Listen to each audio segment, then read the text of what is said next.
want the parents to understand that there is an epidemic that's very real and serious in this area, specific to black boys, black males. This is designed to be a mentorship program where we basically take young people and we put them along with a mentor, somebody who's reputable. And when you look around this room, to you parents, when you look around this room, you'll see that we have some super quality men in this room, all of whom care when it comes to your kids.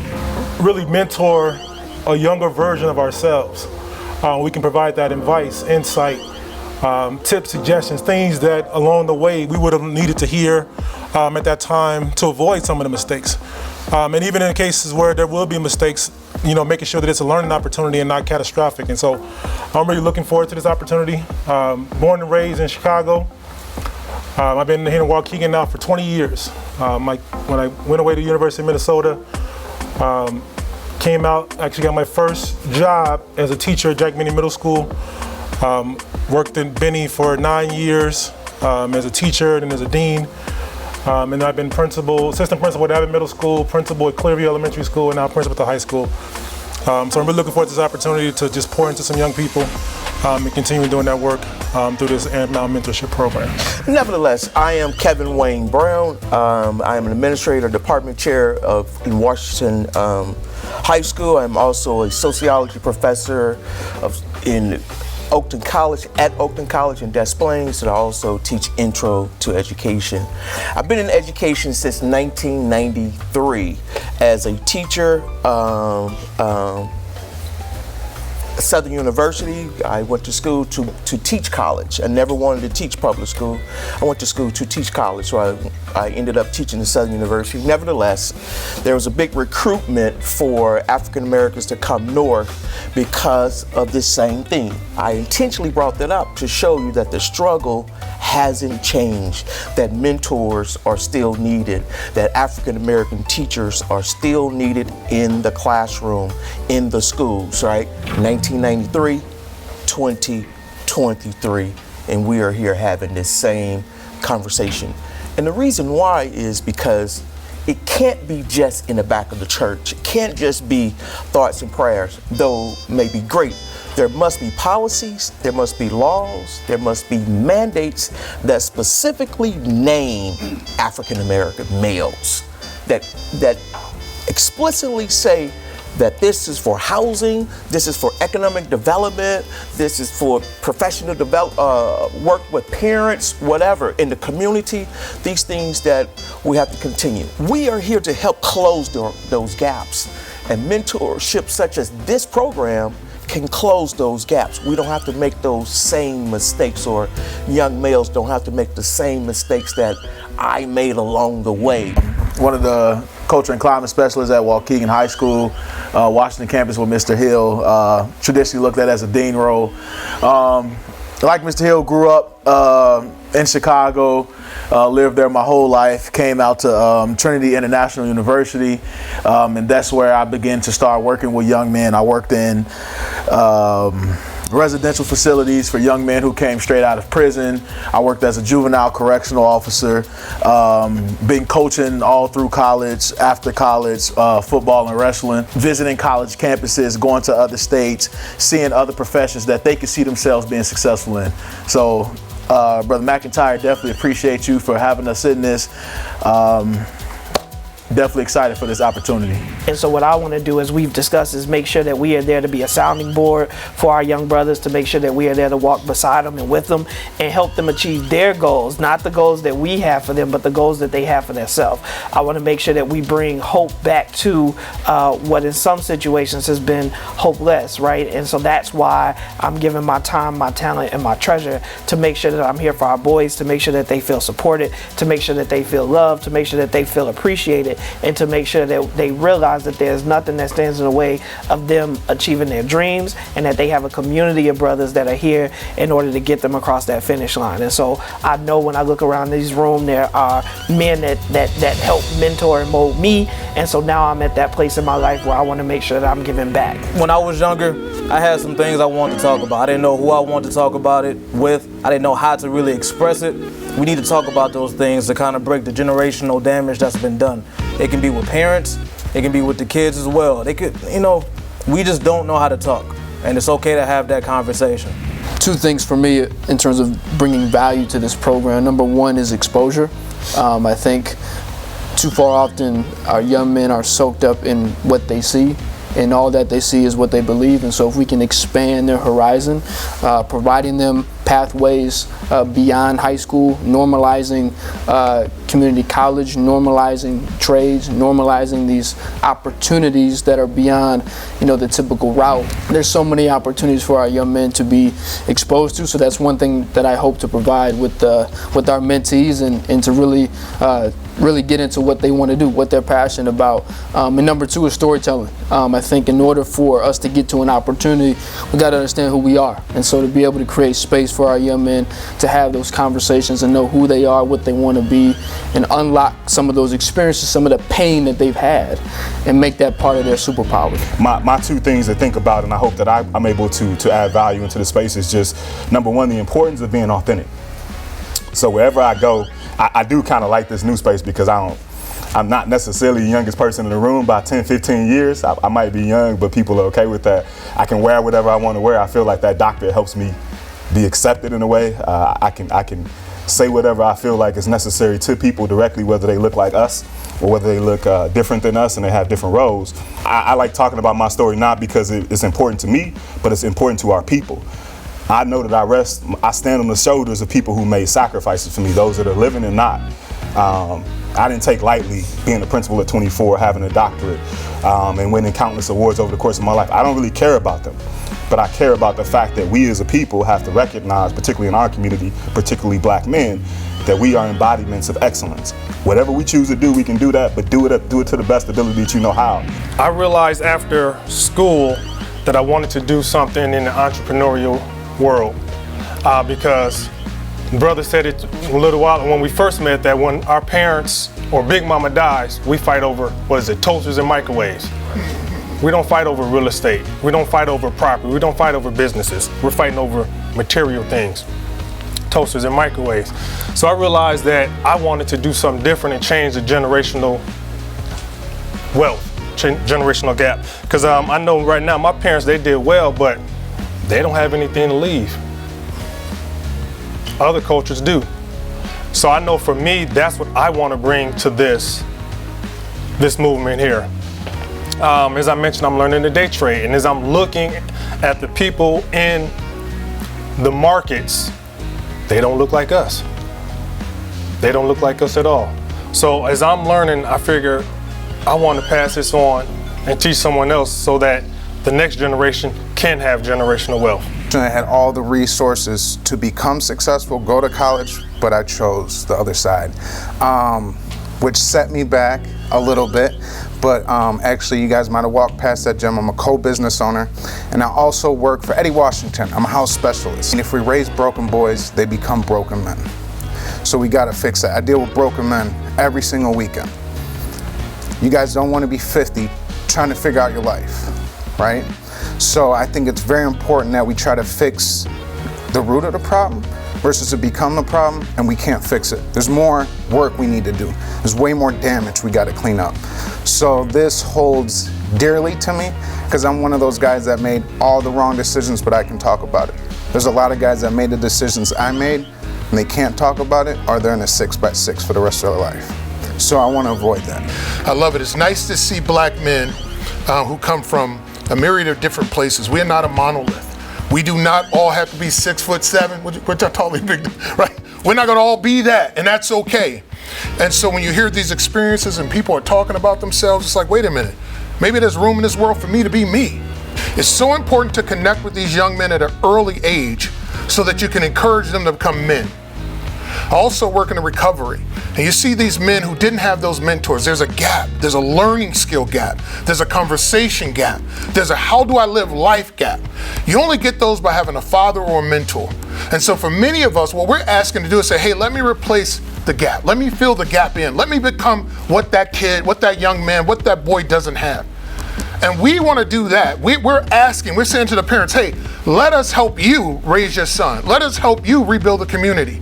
There's this thing going on when people are talking about toxic masculinity, but I want to challenge that. I don't think that's the real issue. I think the real issue is a lack of masculinity. We don't get to see enough masculinity, so we have people pretending to be masculine, and they're destroying the community, they're destroying their homes, they're destroying relationships. And so here's an opportunity for men to stand up and say, here's what men look like. Now, if you want to imitate something, imitate this. And oh, by the way, look at my resume. Their resumes, don't look at mine. Their resumes. Look at the resumes. Hey, we've done the work. We've gotten to where we want to get to. And these young men are lost without that. So it's important. What we do is so important. If we can't grab these men and walk with them, they don't walk. And guess who's waiting for them? The police, the government, everybody's waiting to build off of their backs. I also go and I speak at schools and I talk to young people about being creatives. We are so quick to give our creativity to everybody else and ask for a check instead of learning how to build a business with our own creativity. My brother was here playing the saxophone early. He was professional, he was good. I said, man, he could do that for a living. But he does other things. It's just amazing to see how much talent is in one room. My man right here, he'd be on the internet, man, doing what you call spoken word. I'd be like, man, I wish I had that. Right? And you see how your talent will make way for you. And I'm an artist, so I do children's books. And I'm making a great living, but no one ever told me that I could. Until I was about 18, I had some great mentors come into my life and said, wait a minute, you could do this for a living. And I was scared. I waited until I was 37 to do it. But mentorship is what changes a young man's life. Why is mentoring important to me? Because I am a mentee. If anybody thinks it has a negative undertone, you're wrong. I am a mentee. In every phase of my life, I have a mentee. I need it. Someone out there looking after me. These men, unbelievable, because they're taking time out of their day, again, for you. This world is ready to tear you apart. They just waiting for you. And I know we use different words out here, especially our brother Anthony, when he came up here, about what he names, puts a name on what they're trying to do to us. Let me express this to you. It is hate. That is all it is. You can put another label on it. It's hate, and they waiting for you to fail. I don't want you to fall in no pitfall at all. That's why I'm here. These guys are all cool now. They were cool back in the day when they were your age. Trust me, I went to school with Banks. Cool. You want to be cool sitting in a line behind a guy that's already in the pitfall trying to do exactly what he did? That's why we here. We want you to avoid the pitfalls. You need to tell your friends. There is no gain to none of these men that's in here right now by you slowing down. You ain't gonna take not one thing away from them. So the only reason they're here is to make sure that you can avoid the pitfalls. Many of them talk to several young men, some women too, saying, don't do that. We remember we did a lot of stuff. Trust me, my first thing, I had a white shirt on as fire chief. Don't be fooled by the white shirt. Don't be fooled by the clothes I got on. Trust me, many of us did stuff that y'all still ain't even done yet. We just want y'all to avoid it. We want y'all to be cool because they want your culture. They want your culture. They want that look you got. Trust me, some of us old people still want some of the culture that y'all still inventing, but we need to stop y'all from falling into pitfalls. To most people, it could look like one is bragging about certain things that I know some young people might be fascinated with. It's one of the reasons that I struggle to talk about it, because I was there. And I knew one of the things that pulled me into that direction was witnessing people who lived that life. It's real, but it has consequences. And one of the biggest things that I want to say to the young people, so when you look at me, I'm not sure what you see. I mean, I have people walking up to me saying, Assalamu alaikum. Think I'm a Muslim, right? I'm not a Muslim, but maybe I am. I don't know.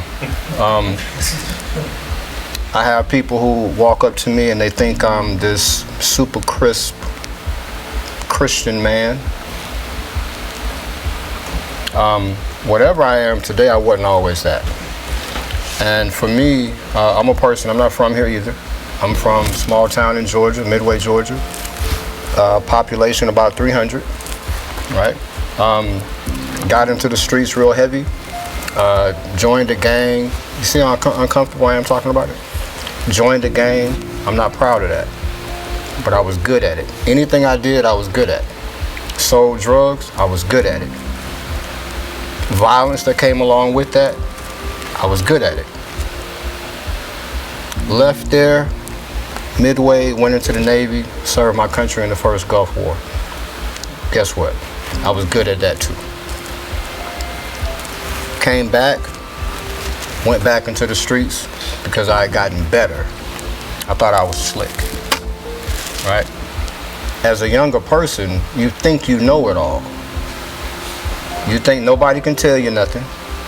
You're tough, smarter than everybody else, but you're not. And it's very important that you know it. But when you think you are, you're only fooling yourself. Got into the streets, you know what that led to? The inevitable, right? In a situation, didn't commit the crime, present at a crime being committed. 37 years is what the judge said. 19 straight years I had to do in prison for a crime I didn't commit. All of you who tell your mama and daddy, well, mom, I didn't do it. I still went to prison. It don't always matter if you did it or not. You put yourself in a situation where something can happen, consequences come with it. And sometimes you can't get out of it. No matter how strong you think your mama and your daddy is, no matter how connected, sometimes you put yourself in a situation that you can't get out of. And when you get behind them walls, listen, it's not pretty back there.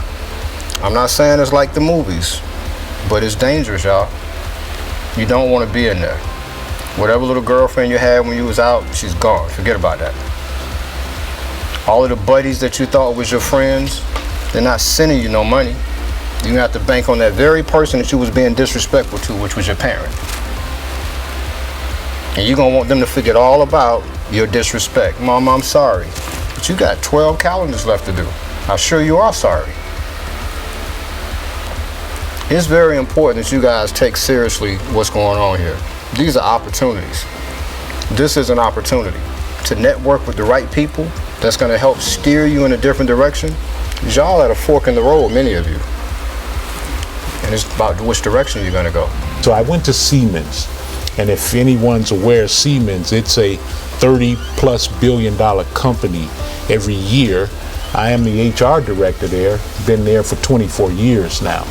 And so one thing that, I pride myself on is the fact that I've worked with the Workforce Development Board here in Waukegan. I used to sit on that board with a lot of folks, and we actually help the actual residents and particularly the students, young black men, find jobs. And so one thing that I'm extremely proud of is the fact that I've worked with CLC, Cynthia out there.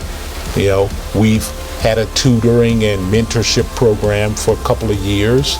I've also worked with Harper College, and right now, Anthony and I are doing some work together, whereas again, we're looking to hire, young men for summer jobs in our manufacturing facilities, because again, I run 5 facilities across the U.S. here. And so, as a matter of fact, I just got back from Florida the other night. But again, our goal is, to get the young men, if they're interested in machining jobs, CNC, salaried positions. And we've been doing this now for probably about 5 years now, whereas, our company, we provide shuttle service. We bring the employees and the actual students in, or the young men. We give them an orientation. We obviously have shipping and receiving jobs similar to Amazon. And basically what's been happening is that, we'll try them out for the summer if they're interested. And again, if they're transitioning out of school, we've hired a lot of folks on permanent. So again, I'm interested. I want to be part of this right here because I believe that there's a lot of value add here. First of all, my name is Chey'Marion. I go to Brookside High School. I'm a freshman.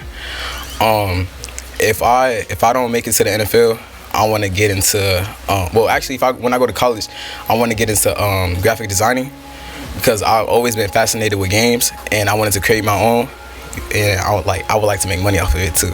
So yeah. So my backup plan, if I don't make it to the NFL, is becoming a game designer. So yeah. Good job. Yeah. The trauma that this young man is experiencing, you can't see trauma, it's invisible. You see the results of trauma.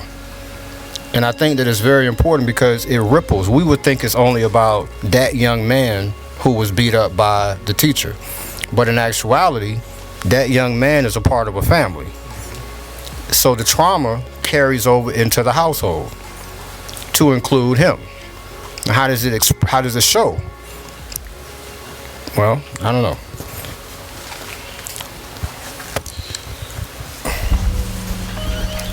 Well, my name is DJ. I'm a sophomore at Waukegan High School, about to be a junior. And with my little brother, he's doing all right now. I mean, still gets on my nerves like a little brother to me.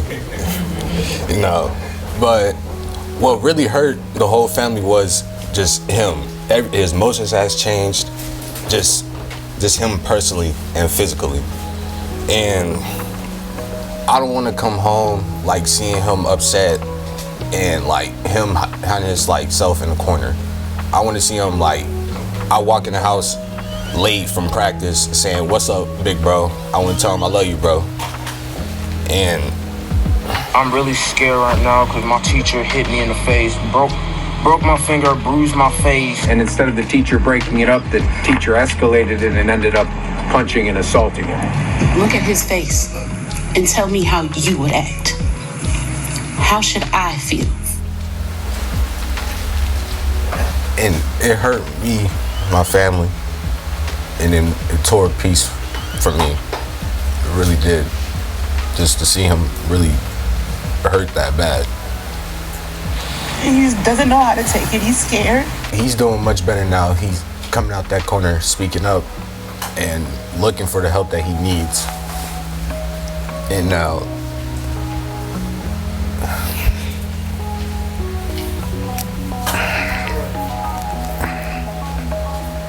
I don't want to cry like in front of y'all. I just want to let it out. I don't. I'm trying not to. But let me say this, just so you may not be aware, but that's my grandson. So as again, as he stated, as a family, we're hammered. Let me just say it that way right there. But overall, it has taken an effect on the entire family. And at the end of the day, like I tell these guys, we'll get through it.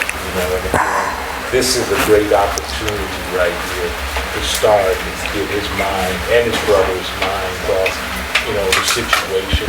So his brothers, eventually they will make their way down here, but we don't want to push them. We want to take it step by step.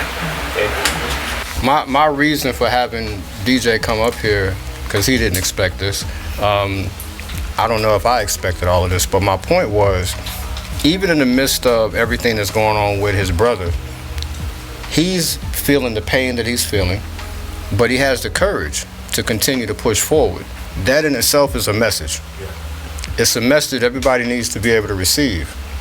Whenever you think that you have something going on that's really dramatic, you just never know. It can always be worse. Somebody else is going through something worse than you. So be encouraged. Don't believe that you can't do anything other than what you're doing. Somebody is always going through something worse than you. And we're going to lift him up. We're going to keep him understanding that he's not by himself. He has an extended family outside of his very, very strong grandfather over here. And Lord knows his mama. For y'all that don't know his mother, man, most people don't want no trouble. You know what I mean? Like, she is a mama bear. And she takes care of business. She's a black woman raising four kids, right? That's a big deal. So I just wanted him to come up here and say a little bit, and I appreciate the example that he's setting for all his peers.